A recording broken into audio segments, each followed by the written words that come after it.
for joining us. This is a great evening. We have wonderful leadership here at the museum, and I'm excited to introduce you to Miss Hava. Do you want to speak first? Sure. Yes. Yay, Hava! First of all, thank you so much for coming. I was in dread all day today that only like 5 people were going to show up. So thank you so much. Right now, I'm the development officer for the museum, and membership is a huge piece of my job. And I want everyone who is a member of the museum, we have lifetime members and we have annual members. Please raise your hand. Don't be shy. Oh, wow, we have a lot of members here. Thank you so much. And I see new members and I see returning members, and thank you. Thank you so much. I'm not going to talk a lot. Roger? Yeah, whenever you're ready. All right, come on up, Roger. Yes, Roger is the man of the hour. I want to make sure that we also point out Miss Rose. Rose is over in the corner hiding out. She likes to be behind the scenes, but I think we all realized how much she's contributed to the motel all these years, and so we're very grateful to her. And you know, while you're standing over there, I think we need to give a shout out to Shoaff. I know Shoaff is around here somewhere. He's done an amazing job tonight. This is yummy, yummy, and so congratulations.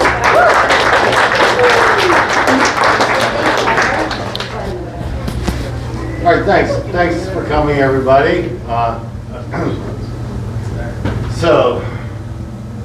You're here to see a ribbon cutting to open up our new research room. And I wanted to tell you a little bit about how that came about and how we got here. But I'm not going to go, I got to start with the charter for the museum in 1981, but I'm not going to go year by year. So I read the original charter. I did that so none of you guys had to. I saw in that charter their mission, their vision, and their intent, their objectives of the museum that they were starting, the people starting the Boulder City-Hoover Dam Museum. And their first objective was to collect the material that we will otherwise lose if we don't start collecting it now, from the garages, from the attics, and all that sort of thing. Because we have a history that's too important to lose, and if we don't start collecting, it's 50 years now after the event. If we don't really start collecting now and start organizing our history, we could lose our history. So that was their objective number one. Then second, they said, well, when we have all this stuff, we should share it. So we should build exhibits. And there was a process starting in the later 80s where they had small museums located at different places around town at different times. And then in 2000, some money came in. Resources are always the key with the museum. So money came in from largely Gene Sagerbloom's work to put the museum in this building, put a museum in this building. So there were enough resources there that they could put a pretty nice museum in, and if you've been through there, you know that it is. And they did a great job of saying, okay, what story isn't being told down at the dam that we can tell up here that finishes the story? And that's the story of the people, the building. So that's why it's the Hoover Dam and Boulder City Museum. So they built those exhibits, and when they built them, like I said, they had a lot they could be proud of, but they still had to point towards the third objective from 1981, which was, how do we share all these resources we have with the community? How do we provide access to the community of all these resources? So, and there was Dennis McBride, who was the curator here at that time, wrote an article where he stated that, okay, we got our collections and we have our museum, now we're going to make those collections accessible. And they have been, but not easily accessible, because we didn't have the resources for the kind of space we needed, nor was the technology available at cost for a small museum, what a small museum could afford.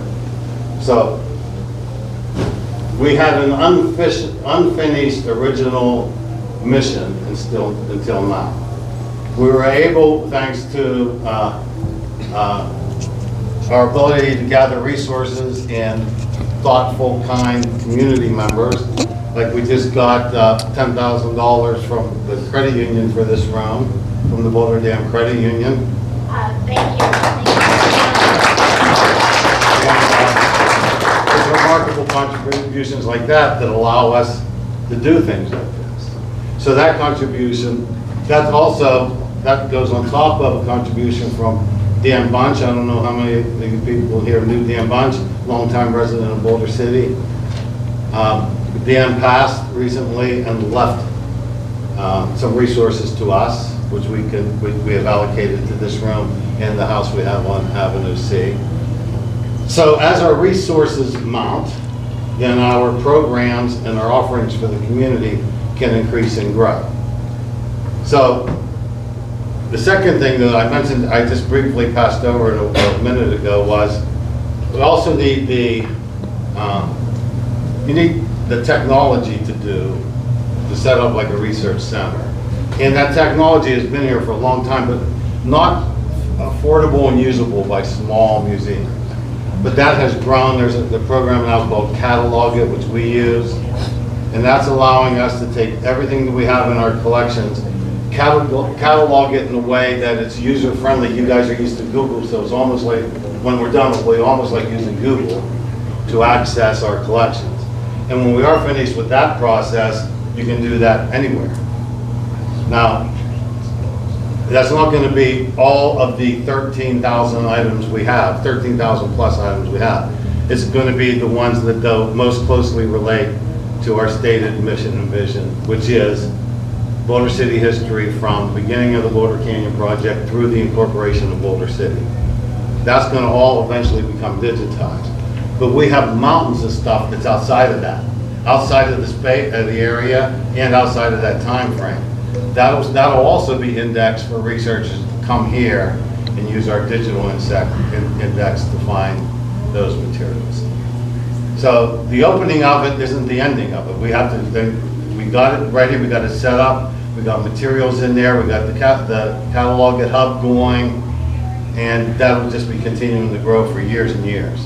And the rate at which it grows, the extent of which it grows is going to correlate with the resources that we have. But I got to say, the community has been so kind and generous, and obviously value their history in such a way that have been supporting us for a long time. We're very appreciative of that support, and don't think that because those 3 missions have been met, we're not going to keep looking for that support, because there's a lot more that we can do.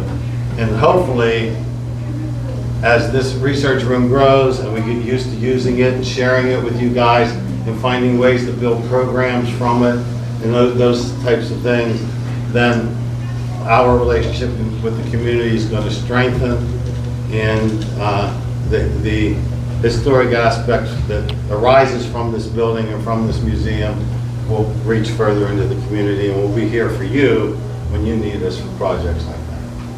So that's what it's about. I can help you. Thank you, Roger.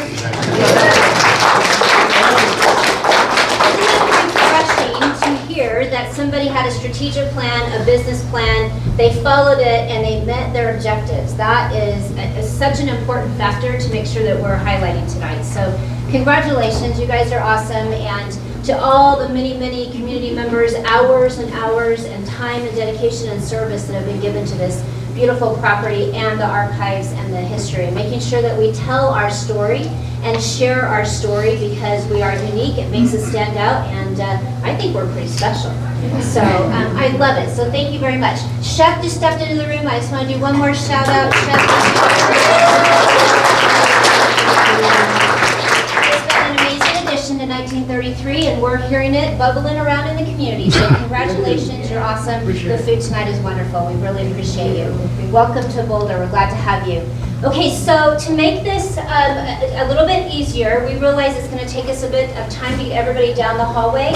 We want to do as many as we can in the picture. Our intent is to put a few people, maybe board members, in the archive behind the pottery, in the window behind the pottery. And then we're going to have some in the hallway going down towards the museum, and then some in the hallway going down in the hallway that goes to the back door, the side door, the exit.